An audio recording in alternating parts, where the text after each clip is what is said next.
क्या क्या हुआ है हमसे जुनून में न पूछिए, उलझे कभी जमी से कभी आसमां से हम। नमस्कार, मैं हूं राजीव और आप देख रहे हैं घूमता हुआ आईना। दोस्तों, बीजेपी ने कई बार हारी हुई बाजी को पलटकर जीतने की बाजीगरी दिखाई है, लेकिन इस बार ये बाजीगरी बीजेपी के लिए एक बड़ा झटका साबित हो रही है, क्योंकि इसमें एक तरफ विपक्ष जीतता हुआ दिख रहा है तो वहीं दूसरी तरफ बीजेपी की सारी राजनीति ही दांव पर लग गई है।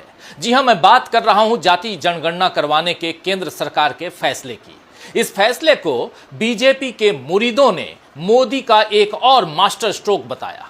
कहा गया कि कितनी चतुराई से मोदी जी ने विपक्ष के हाथ से मुद्दा खींच लिया, छीन लिया।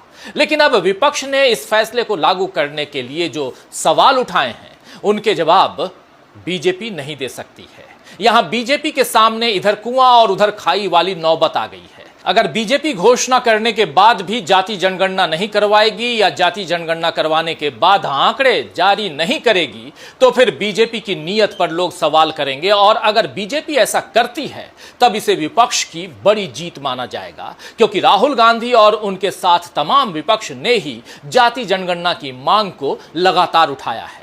बीजेपी के सामने एक बड़ी उलझन यह भी है दोस्तों कि उसकी अब तक की सारी राजनीति राहुल गांधी को गलत ठहराने और जाति के सवाल को गलत बताने की रही है। मगर अब बीजेपी वही काम खुद कर रही है, तो उसे वो किस तरह न्यायोचित बताए, ये सवाल है। यानी बीजेपी के लिए हर तरह से हार का माहौल बन गया है। और दिलचस्प बात यह है कि बीजेपी ने खुद ही इस शिकस्त का इंतजाम किया है। विपक्ष को तो एक तरह से बैठे बिठाए बढ़त मिल गई है, क्योंकि इस समय न संसद का सत्र है और न कोई चुनावी मंच सजा हुआ है जहां विपक्ष सामाजिक न्याय की बात करता। कांग्रेस जरूर संविधान सम्मान सम्मेलन जगह जगह पर आयोजित कर रही है और राहुल गांधी हर एक मंच से समाज के एक्सरे की बात करते हैं। उन्होंने तो 2023 की भारत जोड़ो यात्रा से ही जाति जनगणना के मुद्दे को ऐसा उठाया कि उसे राष्ट्रीय विमर्श के केंद्र में ला दिया। इधर बिहार में नीतीश कुमार भी जाति जनगणना के पक्ष में थे और जब वो एनडीए के साथ नहीं थे तब भी उन्होंने दिल्ली आकर मोदी जी से इसकी मांग की थी।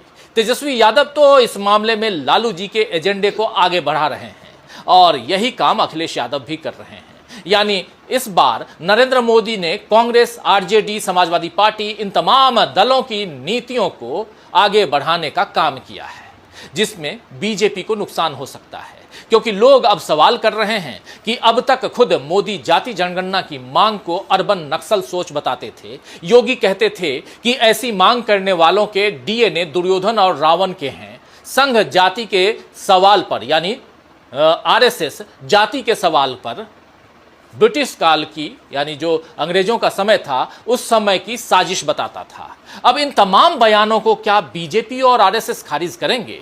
क्या वो अपने पहले के बयानों को सही ठहराएंगे या अभी के फैसले को सही बताएंगे? यानी बीजेपी ने अपने लिए गड्ढा खोद लिया है, ये दिख रहा है। शायद ये गड्ढा विपक्ष के लिए बनाया जा रहा था, मगर इंडिया गठबंधन को तो इस गड्ढे में अपनी रणनीति का नया पौधा रोपने का मौका मिल गया है। सामने बिहार का चुनाव है, जिसमें नजर आ रहा है कि जाति जनगणना कराने के ऐलान का फायदा महागठबंधन को मिलेगा। तो आइए दोस्तों, आज आईने की नजर से पड़ताल करेंगे कि कैसे मोदी का मास्टर स्ट्रोक बीजेपी को दे गया बड़ी चोट, और साथ ही समझेंगे कि कैसे मोदी का मिशन बिहार हो रहा है नाकाम। लेकिन आगे बढ़ें, इससे पहले सुन लेते हैं राहुल गांधी ने कैसे जाति जनगणना के ऐलान पर बीजेपी को क्या क्या कहा था, कैसे उन्होंने चुनौती दी है। आइए जरा ये सुन लीजिए।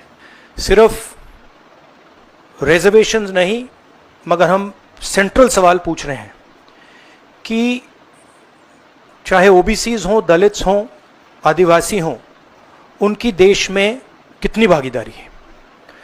कास्ट सेंसस से एक प्रकार से पता लगेगा, बट कास्ट सेंसस से आगे जाना है। हमारे इंस्टीट्यूशंस में, संस्थाओं में इनकी कहां कहां पार्टिसिपेशन है, पावर स्ट्रक्चर जो है उधर कितनी पार्टिसिपेशन है, ये नेक्स्ट स्टेप है। और हम चाहते हैं कि इस डायरेक्शन में कास्ट सेंसस जाए।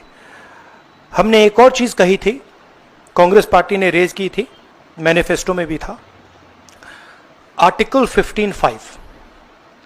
Article 15(5) is reservation in private education institutions.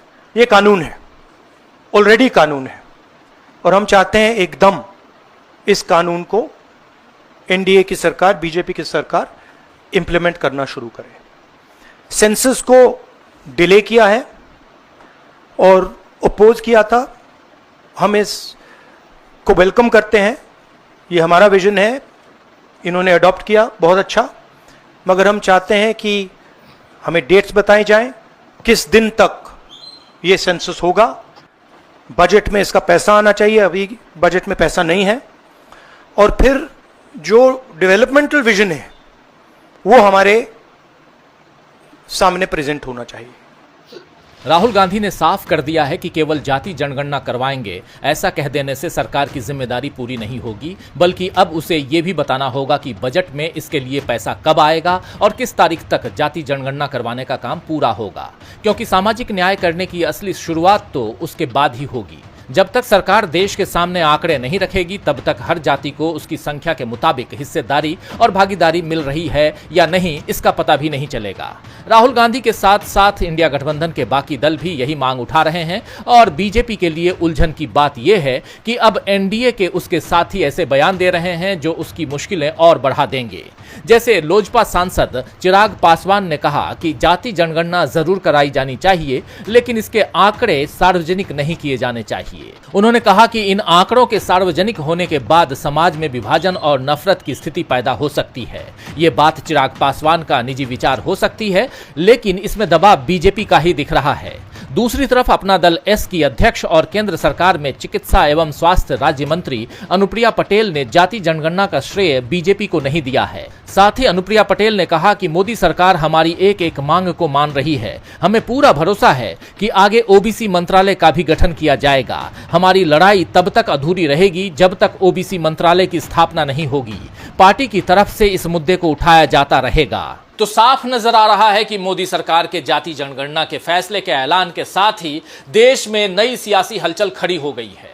BJP के साथी दल इस पर अपनी अपनी सुविधा के हिसाब से प्रतिक्रिया दे रहे हैं। वहीं बीजेपी इस मामले में पूरा क्रेडिट मोदी को देने की कोशिश कर रही है।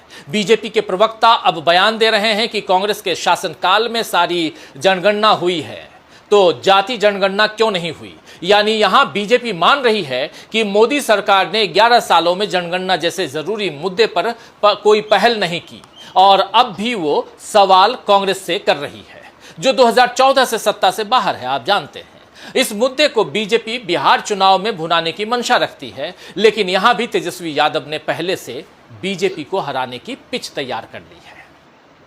बिहार में पूर्व उप मुख्यमंत्री और नेता प्रतिपक्ष तेजस्वी यादव बार बार जाति जनगणना के मुद्दे पर मोदी सरकार से सवाल करते रहे हैं, और अभी जब सरकार ने फैसला ले लिया है तो तेजस्वी ने मोदी के नाम एक बड़ा खत लिखा है, जिसमें मांग की गई है कि इसके बाद आरक्षण के मुद्दे पर भी सरकार को काम करके दिखाना होगा। तेजस्वी यादव ने अपने खत के आखिर में लिखा है, प्रधानमंत्री जी, आपकी सरकार अब एक ऐतिहासिक चौराहे पर खड़ी है। जाति जनगणना कराने का निर्णय हमारे देश की समानता की यात्रा में एक परिवर्तनकारी क्षण हो सकता है।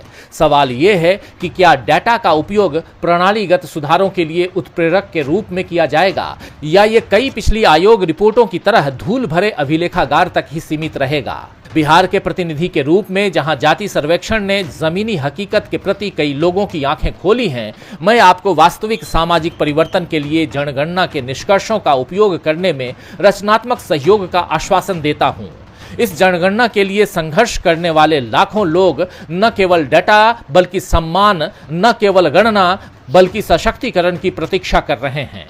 वहीं इस मामले में लालू प्रसाद की टिप्पणी भी बड़ी दिलचस्प है। उन्होंने केंद्र सरकार के फैसले के बाद सोशल मीडिया पर लिखा, हम क्या बोले थे, 1990 में मंडल कमीशन लागू करवाने के बाद हमने सारा ध्यान जाति जनगणना पर लगाया। बिना डरे झुके संघियों की आंख में आंख डालकर ललकारा। बारंबार केंद्र सरकार नकारती रही, लेकिन आखिरकार उन्हें झुकना पड़ा। लालू प्रसाद ने जातीय जनगणना के आगे की लड़ाई का भी इशारा किया है। उन्होंने लिखा, बिहार ही देश को राजनीतिक दिशा देता है। फिर कह रहा हूं, अब पिछड़ों और अति पिछड़ों के लिए सीटें आरक्षित होंगी। तो साफ है कि बिहार विधानसभा चुनाव में जाति जनगणना एक बड़ा मुद्दा बनेगा। बीजेपी की यह कोशिश रहेगी कि वो इसका श्रेय ले, लेकिन विपक्ष का सवाल यह होगा कि बिहार में जो जाति जनगणना पहले हुई उसके आधार पर आरक्षण की सीमा बढ़ाने में केंद्र सरकार ने मदद आखिर क्यों नहीं की। आपको बता दूं कि बिहार में एनडीए के पहले वाली नीतीश सरकार ने, जिसमें तेजस्वी यादव उप मुख्यमंत्री थे, उन्होंने ही जाति गणना का सर्वेक्षण कह ले तो सर्वेक्षण उन्होंने किया था, यानी पिछली सरकार ने सर्वेक्षण करवाया था, जिसके बाद आरक्षण की सीमा बढ़ाकर 65% कर दी गई थी। लेकिन अदालत से यह फैसला खारिज हो गया। अब तेजस्वी यादव इस मामले में बेहद मुखर हैं और उन्होंने कई बार यह कहा है कि डबल इंजन की सरकार को इस बढ़े हुए आरक्षण को 9वीं अनुसूची में लाना चाहिए ताकि इसे अदालत में चुनौती नहीं दी जा सके। अब सवाल यह है कि क्या मोदी सरकार तेजस्वी यादव की इस मांग को मानेगी, और अगर नहीं मानती है तो क्या चुनाव में वो अपने फैसले पर बचाव करेगी, यानी अपने जो फैसला ली है उसका बचाव करेगी। बिहार में इसी साल अक्टूबर नवंबर तक चुनाव होना है और जाहिर है इतनी जल्दी न जनगणना होगी और न ही जातियों की गिनती होगी। वैसे भी मोदी सरकार मानसून सत्र में ही शायद जाति जनगणना पर अपनी तैयारी का ब्यौरा देगी। ऐसे में विपक्ष के सवाल उठने शुरू हो गए हैं कि अगली जनगणना कब होगी, इसके लिए कोई टाइमलाइन सरकार बताए। विपक्ष ने पहले भी कहा है कि जनगणना में काफी देर हो चुकी है।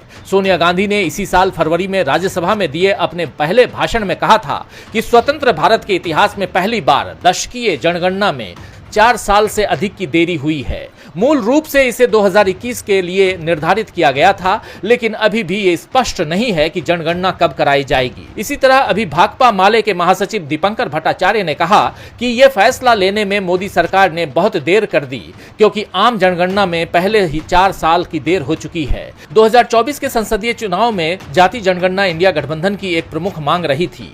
यानी अब सारा विपक्ष जनता को यह बता रहा है कि विपक्ष के दबाव में ही नरेंद्र मोदी की सरकार ने यह फैसला लिया है। अगर बिहार चुनाव में बीजेपी इस मुद्दे पर श्रेय लेने की कोशिश करेगी तो लोगों के सामने उसका सच आ जाएगा, क्योंकि जनता जानती है कि बिहार में जाति गणना कराने का फैसला महागठबंधन सरकार ने किया था। तो बिहार में जाति जनगणना का दांव काम नहीं आएगा, ये बात अभी से जाहिर हो रही है। वहीं बिहार के साथ साथ उत्तर प्रदेश में भी जाति समीकरण राजनीति की दशा और दिशा तय करते हैं, और यहां भी बीजेपी अब फंस रही है, क्योंकि अब योगी आदित्यनाथ की पुरानी बातें सोशल मीडिया पर तैर रही हैं, जिसमें उनके विचार काफी अलग थे। महाकुंभ के दौरान संगम किनारे बैठ कर दिए गए एक इंटरव्यू में आदित्यनाथ योगी ने कहा था कि विभाजनकारी लोग जाति, क्षेत्र और भाषा के नाम पर बांटने का प्रयास कर रहे हैं।